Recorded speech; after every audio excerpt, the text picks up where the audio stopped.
नमस्कार, सौरभ द्विवेदी नाम है हमारा और आप देखना शुरू कर चुके हैं लल्लन टॉप शो। मशहूर भजन गायक हरिओम शरण का एक भजन है, दाता एक राम भिखारी सारी दुनिया। भजन के बोल सादे और शांत हैं। शरण बताते हैं कि किस तरह समूचे जग के लिए राम एक स्रोत की तरह है। राम के स्मरण से जो दिया जलता है वो जग को रास्ता देता रहता है। हरिओम शरण से माफी के साथ हम उनकी उपमा का इस्तेमाल एक दूसरी जगह करना चाहते हैं। डाटा एक राम भिखारी सारी दुनिया। जो स्थान अध्यात्म में इष्ट का है वही प्रशासन की दुनिया में डेटा का है, यानी जानकारी, आंकड़े। डेटा सरकार की नीति का स्रोत होता है, वही नीति जो आपका और हमारा जीवन प्रभावित करती है, क्योंकि हम सबका जीवन बहुमूल्य है। इसलिए जरूरी है कि समय समय पर डेटा की तरफ देखा जाए। आप सोच रहे होंगे कि आज हम डेटा के बारे में इतने जतन से भूमिका क्यों बांध रहे हैं, तो कारण जान लीजिए। भारत सरकार ने बड़े काम का डेटा सार्वजनिक किया है। साल 2021 की क्राइम इन इंडिया रिपोर्ट हमारे सामने है। नेशनल क्राइम रिकॉर्ड ब्यूरो यानी एनसीआरबी द्वारा तैयार की गई ये रिपोर्ट हमारे समाज में तरह तरह के अपराधों और उनके बाद हुई कार्रवाई के बारे में बताती है। इस रिपोर्ट के आधार पर हम बता सकते हैं कि देश में महिलाएं सबसे सुरक्षित किस सूबे में हैं, कहां सबसे ज्यादा दंगे हो रहे हैं और कहां सबसे ज्यादा लोगों पर यूएपीए लग रहा है। ये भी बताएंगे कि हमारे समाज में खुदकुशी सबसे ज्यादा कौन से वर्ग में बढ़ रही है। दिन भर की सुर्खियां भी होंगी, लेकिन शुरुआत में हमेशा की तरह दिन का वीडियो।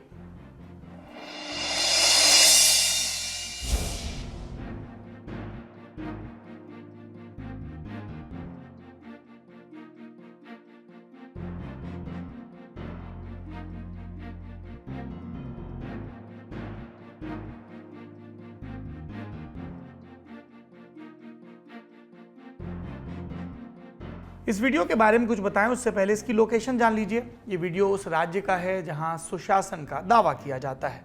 समझ गए होंगे आप। आगे बढ़ते हैं। वीडियो में बिहार के मुख्यमंत्री नीतीश कुमार और deputy CM Tejashwi Yadav steamer पर बैठे नजर आ रहे हैं। बिहार के ये दो वीवीआईपी स्टीमर पर बैठकर किसी बाढ़ग्रस्त इलाके का दौरा करने नहीं गए थे। दरअसल कल एक कार्यक्रम के सिलसिले में नीतीश कुमार और तेजस्वी यादव को राघोपुर दियारा जाना था। वही राघोपुर दियारा जहां से लालू प्रसाद यादव और उनकी पत्नी राबड़ी देवी चुनाव जीत चुके हैं। ये इलाका चारों ओर नदी से घिरा है। लंबे वक्त से यहाँ के लोग आने जाने के लिए पुल की मांग कर रहे हैं, जो अभी तक बना नहीं है। इस वजह से बिहार के सीएम और डिप्टी सीएम को यहाँ पहुँचने के लिए स्टीमर का सहारा लेना पड़ा। कार्यक्रम में शामिल होने के बाद मुख्यमंत्री नीतीश कुमार ने बताया कि साल 1975 में जेपी यानी जयप्रकाश नारायण के साथ वो यहाँ आए थे, तब भी उन्हें नाव की सवारी कर राघोपुर पहुंचना पड़ा था। यानी आज़ादी से 1975 तक और फिर 1975 से 2022 तक यहाँ के लोगों के लिए ज़्यादा कुछ नहीं बदला। आने जाने के लिए जिस अस्थायी पुल का इस्तेमाल होता है वो बरसात आते ही बेकार हो जाता है। ऐसी घटनाओं पर किसी ने कहा था कि सरकारें आती जाती रहेंगी, लेकिन पुल नहीं बनना चाहिए, क्योंकि पुल बना दिया तो फिर वादा किस चीज़ का करेंगे। आगे बढ़ते हैं। दिन की वीडियो के बाद अब गौर करिए सुर्खियों पर।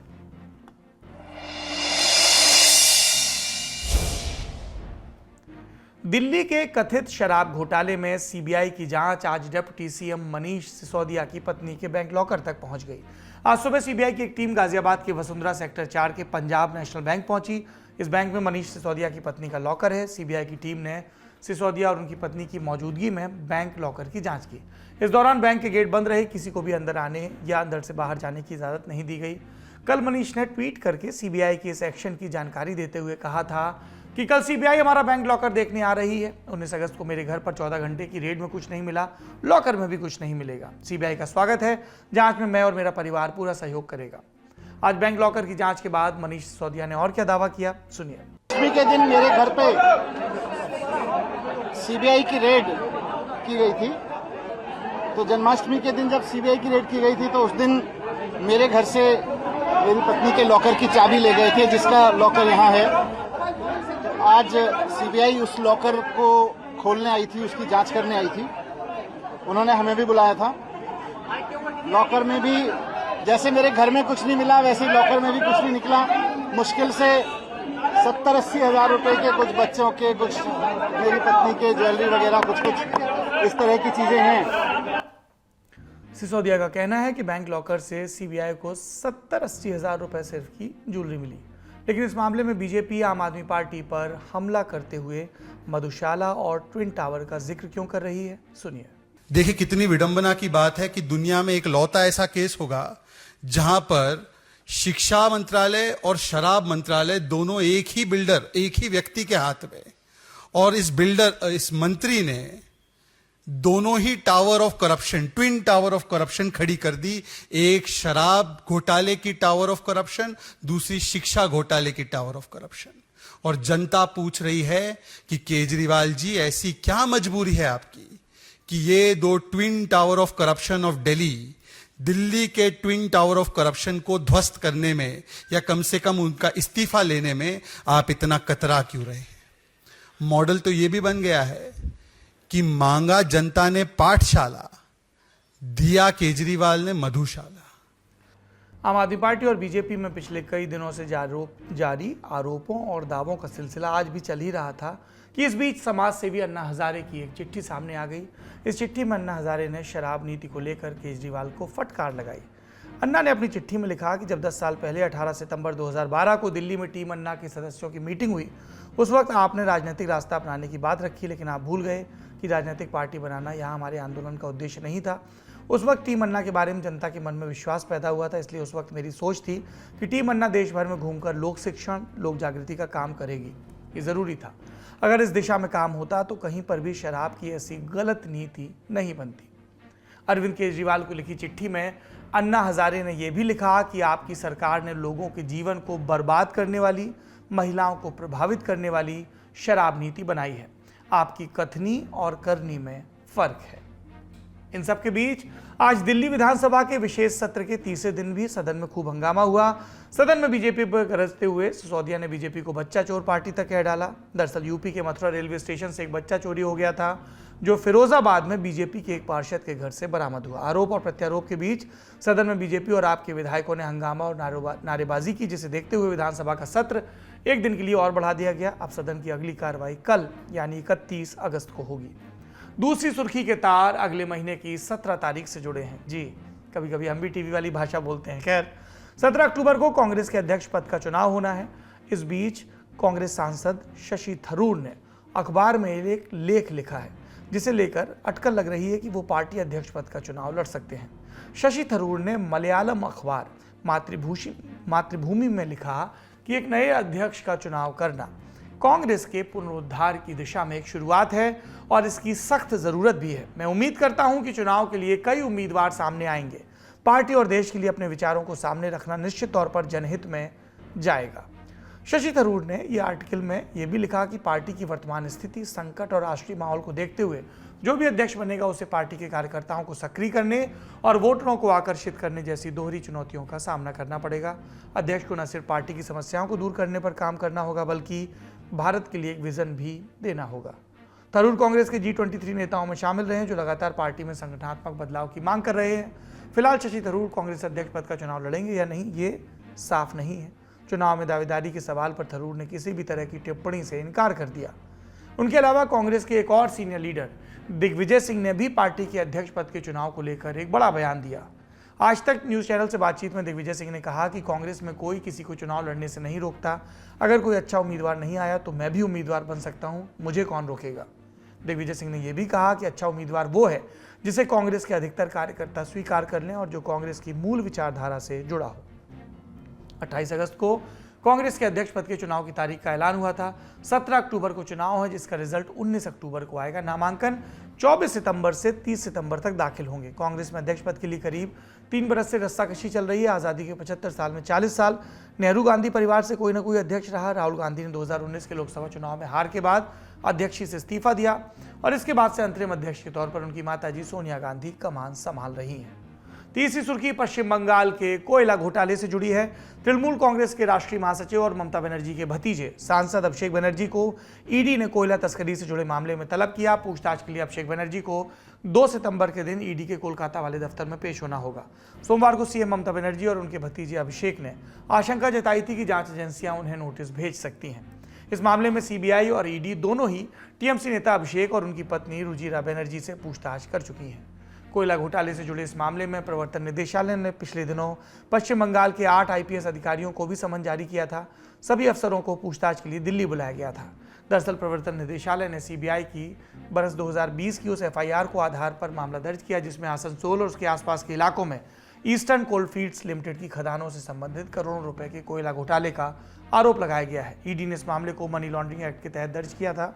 ईडी ने इससे पहले दावा किया था कि टीएमसी सांसद अभिषेक बनर्जी इस अवैध कारोबार से मिले पैसों के लाभार्थी हैं। ये थी सुर्खियां। अब चलते हैं दिन की बड़ी खबर की तरफ।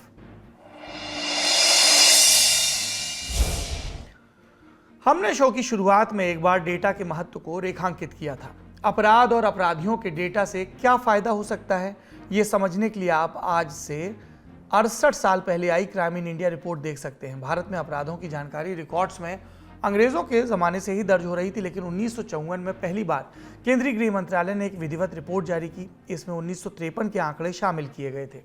उस साल हत्या, किडनैपिंग और डकैती जैसे मुख्य अपराधों की जानकारी शामिल की गई थी। बताया गया कि पुलिस को इन अपराधों से निपटने में क्या समस्या आ रही है, साथ ही सुधार के लिए भी अनुशंसाएं की गई थी।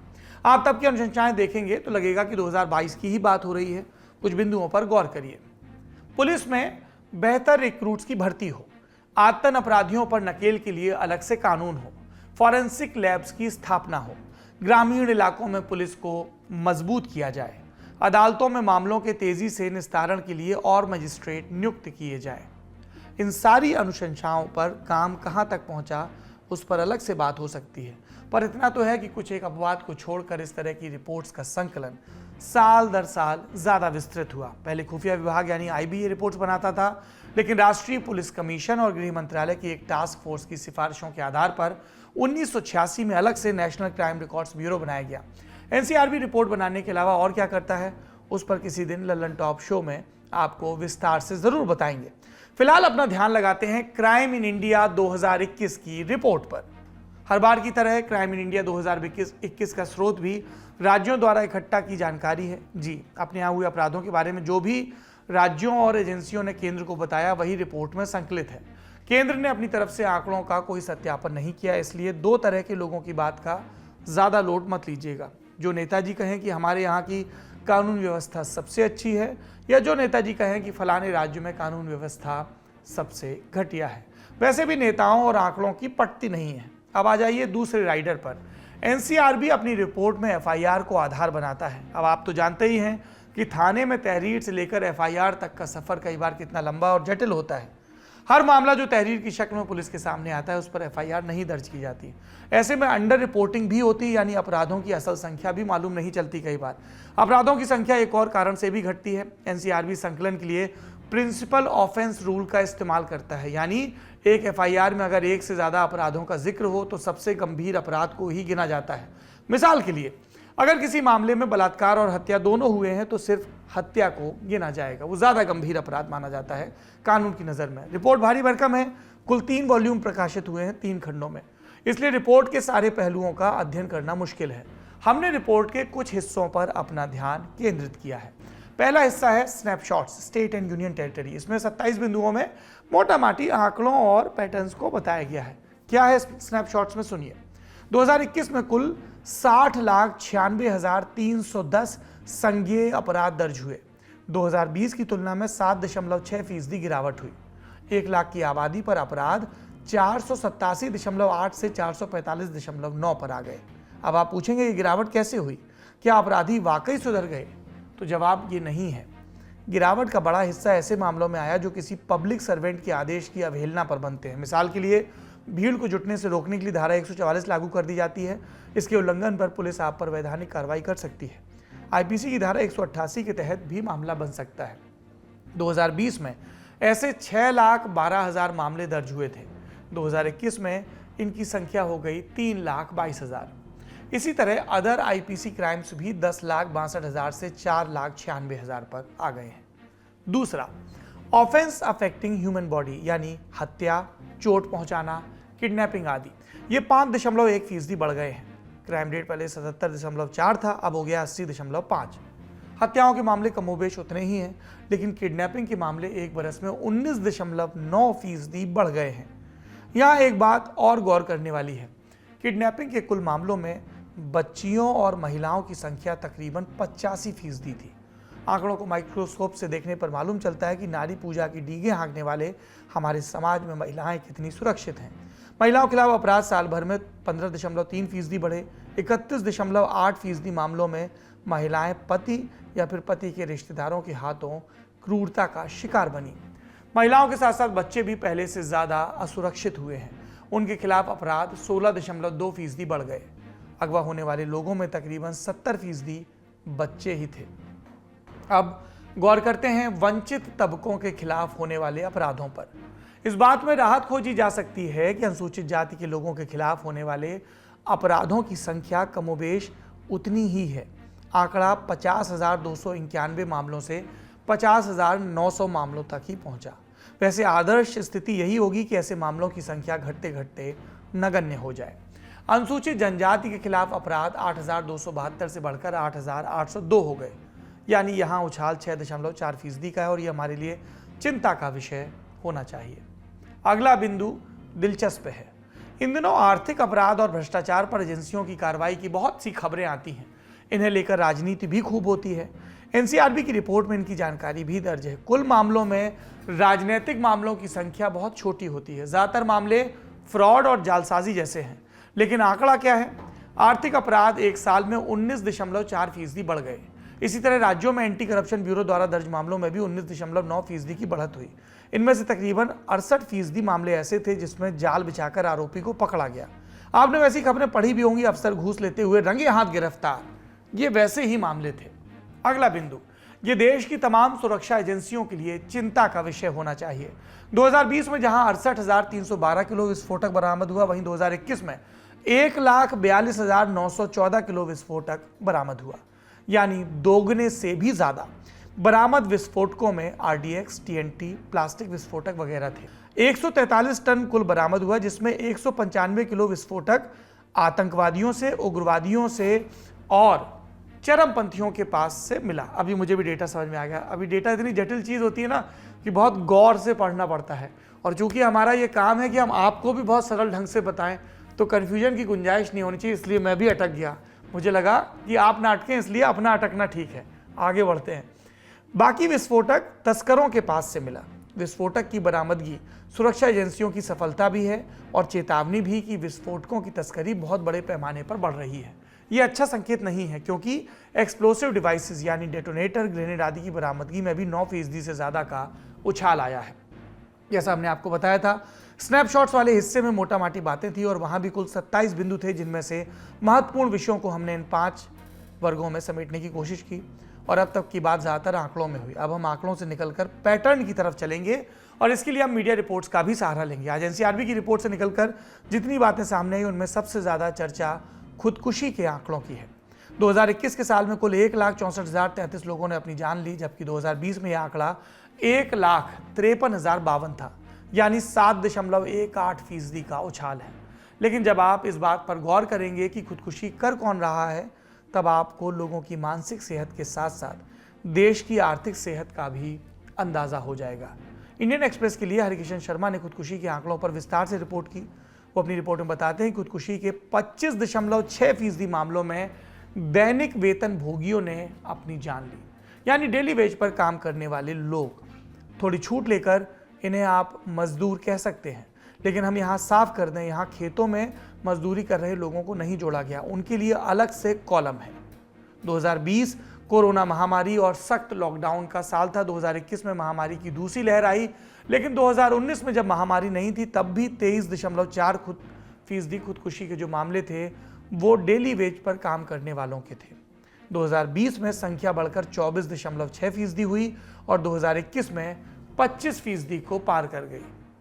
ये जो रफ्तार है, बढ़त है, ये भारत के राष्ट्रीय औसत से ज़्यादा है। इसका मतलब डेली वेज पर काम कर रहे लोग ज़्यादा तनाव में हैं और उन्हें समय रहते मदद नहीं मिल पा रही है। इतना ही नहीं, अपना स्वयं का काम करने वाले लोगों में भी खुदकुशी के मामले 16.73% बढ़े हैं। सैलरीड लोग यानी वेतन भोगियों में खुदकुशी के मामले 7% बढ़े।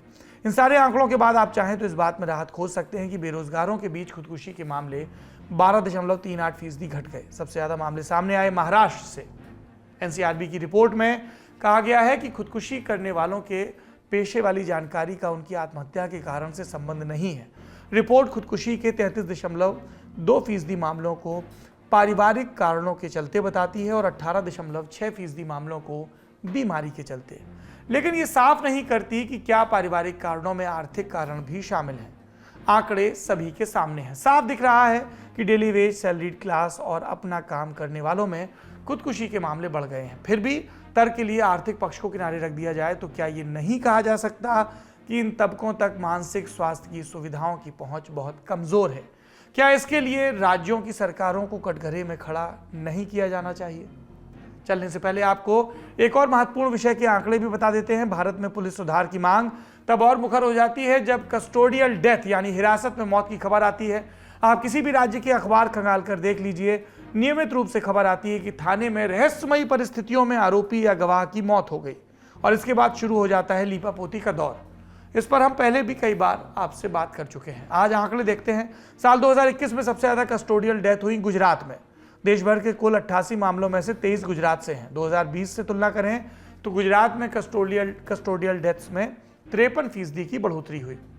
इसके बाद महाराष्ट्र का नंबर आता है जहां 2021 में 21 लोग पुलिस हिरासत में मारे गए। गुजरात में हुई 23 कस्टोडियल डेथ्स में से 22 ऐसी हैं जिसमें पीड़ितों की मौत उस समय हुई जब वे रिमांड पर नहीं थे। एक व्यक्ति की मौत विधिवत पुलिस कस्टडी में हुई। 9 लोगों की मौत के लिए वजह आत्महत्या दी गई। 9 अन्य लोगों की मौत के लिए कहा गया कि वे बीमारी के चलते मारे गए। 2 मामलों में पुलिस पर आरोप लगा कि उसने मृतकों पर हमला कर उन्हें घायल किया और एक कथित रूप से कस्टडी से फरार होने की कोशिश में मारा गया। इन मामलों के संबंध में 12 पुलिसकर्मियों को गिरफ्तार भी किया गया। राहत की बात यह है कि अरुणाचल प्रदेश, छत्तीसगढ़, गोवा, केरल, मणिपुर, मिजोरम, नागालैंड, ओडिशा, सिक्किम और उत्तराखंड जैसे राज्यों में कस्टोडियल डेथ का एक भी मामला दर्ज नहीं हुआ। अब आते हैं दंगों पर। एनसीआरबी की रिपोर्ट के मुताबिक साल 2021 में सांप्रदायिक दंगों के सबसे ज्यादा यानी 100 मामले झारखंड में दर्ज हुए। दूसरे नंबर पर यहां भी महाराष्ट्र रहा। सख्त कार्रवाई के नाम पर आजकल यूएपीए यानी अनलॉफुल एक्टिविटीज प्रिवेंशन एक्ट का जिक्र खूब होता है। इसके सबसे ज्यादा मामले देखे गए, आपने ठीक गैस किया, जम्मू कश्मीर में। टॉपर्स की लिस्ट और कैसे है? जम्मू कश्मीर में 289, मणिपुर में 157, असम में 95, झारखंड में 86 और यूपी में 83। अमूमन हम आपको ऐसे बुलेटिन्स में राजनीतिक प्रतिक्रियाएं भी सुनवाते हैं, लेकिन हमने आज बड़ी खबर की शुरुआत में ही आपको बताया कि राजनीतिक टिप्पणियों में समस्या क्या आती है। वहां आंकड़ों पर सार्थक बहस नहीं होती, तू मैं करके नंबर बनाए जाते हैं। आज बात डेटा की है, इसलिए हम राजनीतिक प्रतिक्रियाओं को किनारे कर रहे हैं। हमने यहाँ कुछ बड़े बिंदुओं को छूने की कोशिश की। चूंकि रिपोर्ट विस्तृत है, इसलिए कई और बिंदु हैं जिस पर आप लल्लन टॉप की विस्तृत कवरेज को वेबसाइट पर जाकर पढ़ सकते हैं। यूट्यूब पर इन पर बने वीडियो देख सकते हैं। आज के लल्लन टॉप शो में इतना ही। पर जाने से पहले एक रोचक बात जान लीजिए। लल्लन टॉप लाया है आपके लिए एक और खास पेशकश जिसका नाम है बाजा, जिसमें आपको मिलेगा हमारे तमाम शोज के पॉडकास्ट और कुछ बाजा के लिए स्पेशल शोज भी बनाए गए हैं। हमारा भी एक शो है ग्रामीण के नाम से, आप बाजा पर देख सकते हैं। अब आप पूछेंगे ये बाजा सुने कहाँ? तो बाजा सुनने के लिए आपको लल्लन टॉप की ऐप डाउनलोड करनी होगी। बॉटम पर आप देखेंगे तो देखें, पढ़ें, सुने, इस तरह से वर्गीकरण है। जब आप सुने पर क्लिक करेंगे तो आपको लल्लन टॉप के सारे पॉडकास्ट नजर आ जाएंगे। जानकारी यहीं पर समाप्त होती है। खूब ख्याल रखिए। शुक्रिया। शुभ रात्रि।